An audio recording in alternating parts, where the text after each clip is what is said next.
अस्सलाम वालेकुम grade 9 students. आज हमारा यूनिट नंबर 12 का थ्योरम है, थ्योरम नंबर 12.1.4। पहले 3 थ्योरम्स का मैं वीडियो लेक्चर्स बना चुका हूँ। थ्योरम नंबर 1, 2 और 3 के बाद आज थ्योरम नंबर 4 की वीडियो बना रहे हैं। थ्योरम नंबर 4 जैसे मैंने बाकी आपको पहले 3 थ्योरम्स में बताया था कि सबसे पहले आपने जो भी थ्योरम आपने प्रूव करना है उसकी स्टेटमेंट को अच्छे तरीके से समझ लें।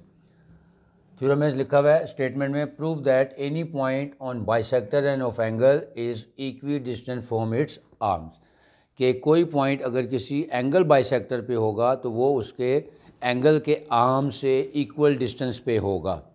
मसलन सबसे पहले स्टेटमेंट को पढ़ने के बाद हम उसकी डायग्राम बनाते हैं। डायग्राम बनाने के बाद फिर गिवन टू प्रूव और कंस्ट्रक्शन करेंगे और फिर स्टेटमेंट और रीजन से उसको प्रूव करेंगे। तो हर थ्योरम में सबसे पहले मैंने यही कहा कि आपने स्टेटमेंट को पढ़ने के बाद पहचान लेना, उसकी डायग्राम बनानी है। अब डायग्राम बनाने का भी तरीका क्या है? Prove that any point on bisector end of angle, के एंगल बाइसेक्टर क्या है? द रे that divides a given angle into 2 equal parts, कि जो कोई रे जब किसी एंगल को 2 इक्वल पार्ट्स में डिवाइड कर दे तो उसको कहते हैं एंगल बाइसेक्टर। तो ये हमारी OM एक एंगल बाइसेक्टर है, OM ये एंगल बाइसेक्टर है। और पॉइंट P जो है वो इस OM लाइन पे है, यानी जो रे है OM एक रे है जो कि एक गिवन एंगल यानी AOB को 2 इक्वल पार्ट्स में डिवाइड कर रही है। क्योंकि अगर देखें एंगल AOB ये था हमारा कंप्लीट एंगल। जब हमने यहाँ से OM रे को पास किया तो इसने इस एंगल को 2 इक्वल पार्ट्स में डिवाइड किया। इसकी पहचान क्या देखें, मैंने दोनों पे डबल निशान लगाया हुआ है। इट मीन्स कि गिवन एंगल को उसने 2 इक्वल एंगल्स में डिवाइड कर दिया, यानी उसको बाइसेक्ट कर दिया। अब ये हमारी डायग्राम कंप्लीट हो गई। अब इसके मुताबिक जो डायग्राम है, मैंने आपको बताया था कि जब भी हमने गिवन लिखना है तो गिवन में हमने ड्रॉन लाइंस को देखना है, यानी OA, OB और OM ये सारी ड्रॉन लाइंस हैं। इसका मतलब क्या हो गया कि हमें एंगल गिवन है, एंगल का नाम है AOB, एंगल गिवन था। और पॉइंट P जो है वो इस रे यानी जो एंगल बाइसेक्टर है OM उसके ऊपर वो लाई कर रहा है। तो यही हम गिवन में लिखेंगे, point P is on the OM रे which is bisecting the angle AOB, यानी जो कि AOB एंगल का बाइसेक्टर है बेसिकली। तो ये लिखते हैं, गिवन है कि point P is on OM रे का सिंबल बनाएंगे। रे में आपको पता है एक एरो होता है तो उसको कहते हैं रे। Point P is on the ray OM the angle bisector, यानी विच इज़ द एंगल या angle bisector of AOB। Angle का सिंबल होता है, इस तरह एंगल बनाते हैं AOB। इसका मतलब हो गया कि जो पॉइंट P है वो OM रे के ऊपर लाई कर रहा है जो कि एंगल बाइसेक्टर है एंगल AOB का, यानी जो AOB एंगल को 2 इक्वल पार्ट्स में डिवाइड कर रहा है। ये हमारा गिवन हो गया। अब आते हैं टू प्रूव करने में क्या जानना है? Is any point on the bisector end of angle is equi distant from its arms. जब भी कोई हम एंगल क्रिएट करते हैं, जैसे एंगल AOB, इसमें ये 2 रेस हैं OA एंड OB। जो OA और OB जो है वो एंगल के आर्म्स कहलाते हैं। यानी जब भी हम कोई एंगल फॉर्म करते हैं तो ये तो वर्टेक्स है, कॉमन वर्टेक्स, लेकिन जो एंगल की डेफिनेशन है वो क्या है? The union of 2 rays with a common vertex, यानी 2 रेज अगर हों और उनका एक कॉमन वर्टेक्स हो तो वहाँ से एंगल जनरेट होता है। तो इसका मतलब है एंगल AOB हमारा एंगल है गिवन, OA एक रे है और दूसरी रे का नाम है OB। इन दोनों का कॉमन वर्टेक्स है O। इट मीन्स कि अब जब हमने एंगल AOB बना लिया तो बताया गया है कि पॉइंट P, जो पॉइंट P OM यानी एंगल बाइसेक्टर पर लाई कर रहा है, that is equi distant from its arms. तो इसके 2 आर्म्स हैं OA एंड OB। जो OA और OB इसके आर्म्स हैं, इसका मतलब पॉइंट P जो है वो दोनों से इक्वल डिस्टेंस पे होगा। इसीलिए हम ये कहेंगे कि PR is congruent to PQ, क्योंकि यहाँ से PQ का डिस्टेंस और P का R का डिस्टेंस वो सेम होगा। तो यही चीज़ हमने प्रूव करनी है कि अगर कोई पॉइंट किसी एंगल बाइसेक्टर पे होगा तो वो इसके दोनों आर्म से इक्वल डिस्टेंस पे होगा, इक्वी डिस्टेंट होगा। तो टू प्रूव में लिखेंगे, to prove P R is congruent to P Q. क्यों? उसकी वजह यह है कि हमने यही चीज़ प्रूव करनी है कि जो पॉइंट पी है वो ओ एम रे पे लाई कर रहा है और ओ एम जो है वो एंगल बाइसेक्टर है, और इसका मतलब जो पी का डिस्टेंस है ओ बी से और ओ ए से वो एक जैसा होना चाहिए, विच मीन्स कि P R distance is equal to P Q या P Q distance is equal to P R. Next, construction में क्या करेंगे? मैंने कहा था हमेशा कि जो डॉटेड लाइन है वो हमारी कंस्ट्रक्शन को शो कर रही है। तो हमने क्या किया है कि पॉइंट पी को ज्वाइन किया है क्यू से, यानी परपेंडिकुलर ड्रॉ किया है। ये लाइन जो है राइट एंगल को शो कर रही है कि हमने क्या किया है, draw perpendicular P Q on ray O B and P R perpendicular on O A. तो ये लिखेंगे ड्रॉ पी क्यू परपेंडिकुलर, ये परपेंडिकुलर का साइन है, on the ray O B and P R perpendicular on O A. ये ray है। इसका मतलब क्या हुआ कि हमने कंस्ट्रक्शन क्या किया है कि जो point P which lies on the ray O M, इसको हमने प्रूव करने के लिए हमने यहाँ से दो परपेंडिकुलर ड्रॉ किए, यानी जो हॉरिजॉन्टल लाइन है या हॉरिजॉन्टल रे है ओ बी, परपेंडिकुलर ड्रॉ किया पी क्यू ओ बी पे। सिमिलरली परपेंडिकुलर ड्रॉ किया पी आर कौन सी रो पे, कौन सी रे पे, ओ ए वाली रे पे। यानी दोनों रेस पर हमने पी से परपेंडिकुलर ड्रॉ कर दिए। P Q is perpendicular on the ray O B whereas P R is perpendicular on the ray O A. ये हमारा पहले 3 स्टेप्स कंप्लीट हो गए। यानी सबसे पहले हमने स्टेटमेंट पढ़ी, उसको देखकर डायग्राम बना ली, फिर हमने गिवन में देखा जो ड्रॉन लाइन है वो हमारा गिवन है, और ये इसमें था कि the point P is lies on the ray O M which is the angle bisector of A O B. To prove में लिखेंगे P R is congruent to P Q, कि जो पी है वो इक्वी डिस्टेंस है फ्रॉम बोथ द रेज, यानी एक रो ए का नाम है ओ ए और दूसरी रे का नाम है ओ बी। और कंस्ट्रक्शन में क्या की, हमने दोनों रेस पे यानी ओ ए और ओ बी जो इसके आर्म्स थे वहाँ पी से दो परपेंडिकुलर ड्रॉ किए, P Q perpendicular on the ray O B and P R perpendicular on the ray O ए। अब हम इसकी स्टेटमेंट देखते हैं और रीज़न देखते हैं। अब आपको ये भी बताया था कि जब भी आपने कोई भी थ्योरम प्रूव करना है उसके लिए कोई ना कोई हिंट, कोई ना कोई की पॉइंट आपने माइंड में रखना है। जैसे फर्स्ट थ्योरम में मैंने आपको की पॉइंट बताया था कि एस ए एस पोस्टुलेट आपने माइंड में रखना था। फिर सेकंड थ्योरम जो था उसमें 2 की पॉइंट्स थे कि एस एस एस पोस्टुलेट और सप्लीमेंट्री एंगल्स की प्रॉपर्टीज़ की मदद से हमने प्रूव किया। फिर इसी तरह थ्योरम नंबर 3 में application of the statement of the first theorem की मदद से हमने उसको प्रूव किया था। आज जो चौथा थ्योरम प्रूव करने जा रहे हैं इसका की पॉइंट है एस ए पोस्टुलेट, यानी 2 कॉन्ग्रुएंट ट्राइंगल्स आपने तलाश करनी है और उसकी एक साइड और कोई से 2 एंगल्स अगर एक जैसे निकलेंगे तो वो दोनों ट्राइंगल्स कॉन्ग्रुएंट हो जाएंगी और ये हमारा थ्योरम प्रूव हो जाएगा। तो आपने की पॉइंट माइंड में रखना है एस ए पोस्टुलेट। इसका मतलब है अब मैं यहाँ से 2 ट्राइंगल्स ढूंढता हूँ, 2 ट्राइंगल्स नज़र आ रही हैं, एक है ट्राइंगल पी आर ओ और दूसरी है पी क्यू ओ। इनकी कॉरेस्पॉन्डेंस ले लेते हैं। In triangle P R O correspondence triangle P Q O, क्योंकि 2 ट्राइंगल्स देनी है, क्योंकि एस ए पोस्टुलेट 2 ट्राइंगल्स पे लगेगा कि अगर 2 ट्राइंगल्स जिनकी एक साइड और कोई से 2 एंगल्स अगर एक जैसे हों या कॉन्ग्रुएंट हों तो वो दोनों ट्राइंगल्स कॉन्ग्रुएंट कहलाती हैं। तो एस ए पोस्टुलेट को मैंने माइंड में रखा था। अब मैंने 2 ट्राइंगल्स ढूंढ ली। पहली ट्राइंगल का नाम है पी आर ओ और दूसरी आ गई पी क्यू ओ। अब इसके बाद देखते हैं क्या करना है। एस ए यानी सबसे पहले हमने एक ऐसी साइड देखनी जो दोनों में कॉमन हो। वो साइड क्या है, ओ पी। लिखेंगे O P is congruent to O P, और इसकी रीज़न क्या है, क्योंकि ये दोनों में कॉमन है,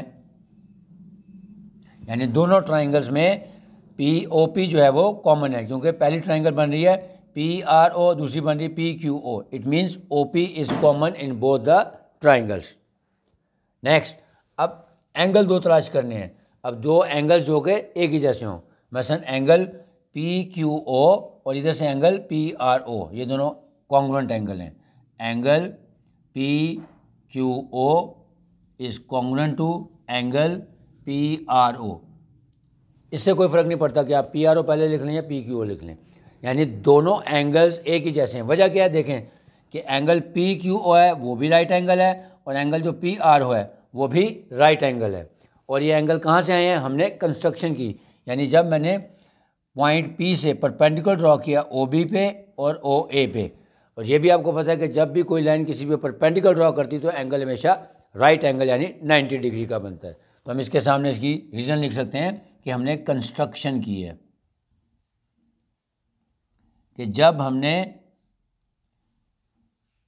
पॉइंट पी से ओ बी पे और ओ ए पे परपेंडिकुलर ड्रॉ किए तब यहाँ पे जो एंगल जनरेट हुआ वो 90 डिग्री का था, यानी angle P Q O is congruent to angle P R O.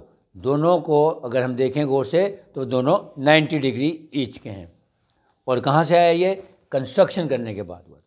Next अब एक और एंगल देखना है जो दोनों में कॉमन हो। अब देखें यहाँ पे गौर से कि जो ओ एम है वो हमारा एंगल बाइसेक्टर है। एंगल का नाम था ए ओ बी, ए ओ बी ये हमारा एंगल था।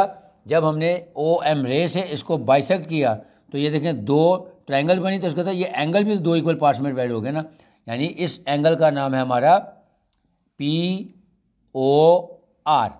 सिमिलरली दूसरा एंगल क्या बनेगा, पी ओ क्यू, यानी लिखेंगे एंगल पी ओ क्यू पहले लिखने चलें। यहाँ पे एक बात ध्यान में रखनी है आपने कि ये एंगल पी क्यू ओ यानी ये राइट एंगल था और इधर से पी आर ओ। जब हम अब इधर से आएंगे तो अब एंगल का नाम है P O Q. Angle P O Q is congruent to angle P O R. अब ये इसकी रीज़न हमारी क्या होगी, ये रीज़न हमारे पास गिवन थी क्योंकि हमें एंगल भी दिया हुआ था और उसका जो रे जो उसका एंगल बाइसेक्टर है वो भी गिवन था। तो हम यहाँ पे लिख देंगे कि ये हमारे पास गिवन था। ठीक है, अक्सर बच्चे जो गलती यहाँ पे क्या करते हैं, एंगल पी क्यू और पी ओ क्यू को कंसिडर नहीं कर पाते, समझ नहीं आ रही होती तो कोई पी क्यू ओ लिख देता है, कोई कुछ और लिख देता है। आपने ध्यान रखना है कि जब आपने पी क्यू ओ लेना है, इसका था ये राइट एंगल की बात हो रही है। जब राइट एंगल लिया है तो इधर से भी राइट एंगल लेना है यानी पी आर ओ लेंगे। लेकिन जब हम एंगल बाइसेक्टर पे जो दो एंगल बने हैं तब आपने ये लेना है पी ओ आर और इसी तरह पी ओ और क्यू, यानी P O Q angle is congruent to P O R angle. अब क्या हो गया, हमारा एस ए पोस्टुलेट कंप्लीट हो गया, क्योंकि एस ए पोस्टुलेट क्या है कि in the correspondence of any two triangles if one side and any two angles are congruent of one triangle to the corresponding one side and two angles, then the two triangles are said to be congruent according to SAA postulate। इसका मतलब है ये दो triangles ऐसी बन गई हमारी जिसकी एक साइड और दो एंगल्स एक जैसे हैं, लिहाजा ये दोनों ट्राइंगल्स कॉन्ग्रुएंट हैं। हम लिखेंगे सो एंगल ट्राइंगल जो हमने नाम रखा था triangle P R O is congruent to the triangle P Q O.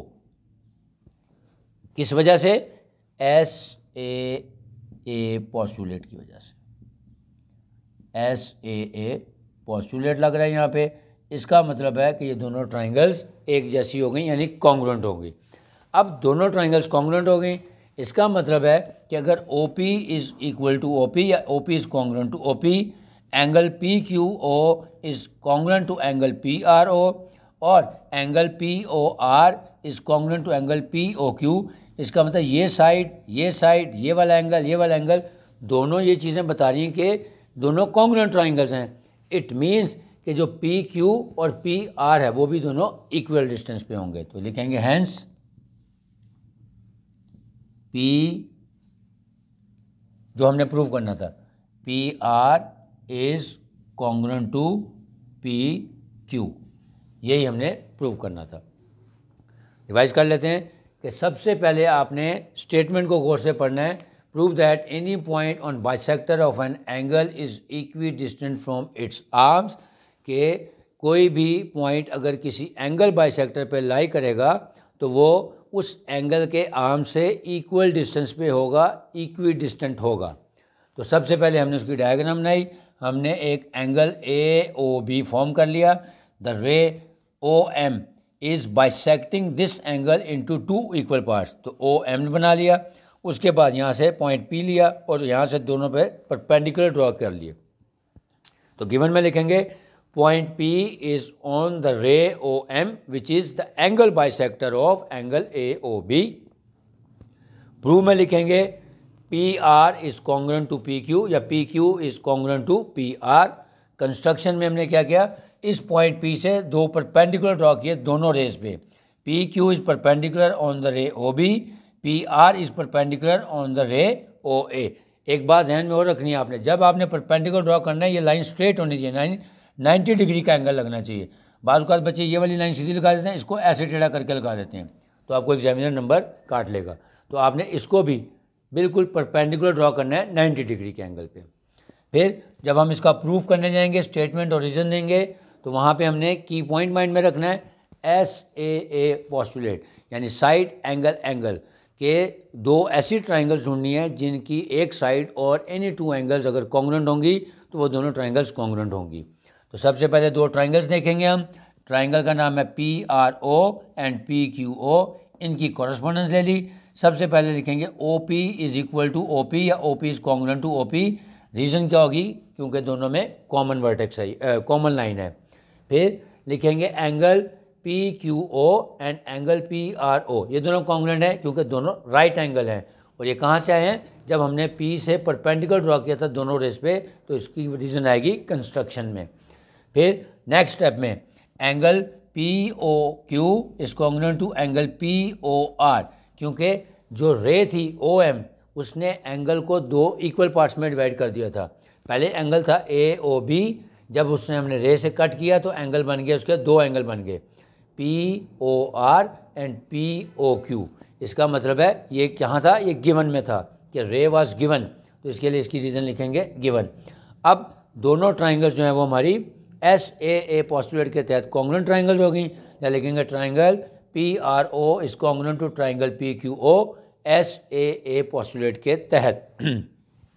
It means कि जो PQ और PR है वो दोनों भी इक्वी डिस्टेंट हैं, यानी दोनों की वैल्यू सेम होगी। तो हमने जो चीज़ प्रूव करनी थी वो आराम से प्रूव हो गई कि आपने स्टेटमेंट को गौर से पढ़ने के बाद डायग्राम बनानी, फिर वहाँ से जो आपको तरीका बताया उस डायग्राम से सारी चीज़ें लिखी, गिवन क्या था, प्रूव क्या करना था, कंस्ट्रक्शन क्या की, और फिर इस की पॉइंट को SAA को माइंड में रखते हुए आराम से आपने स्टेटमेंट और रीज़न लिखनी और आपका थ्योरम प्रूव हो गया। उम्मीद आपको समझ आ गया होगा इंशाल्लाह। अब जो इस चैप्टर का थ्योरम नंबर 5 है वो नेक्स्ट वीडियो में जब आपके खिदमत दोबारा हाजिर होऊंगा तो थ्योरम नंबर 5 के साथ आपकी खिदमत में दोबारा रहूँगा। तब तक के लिए अल्लाह हाफ़िज़।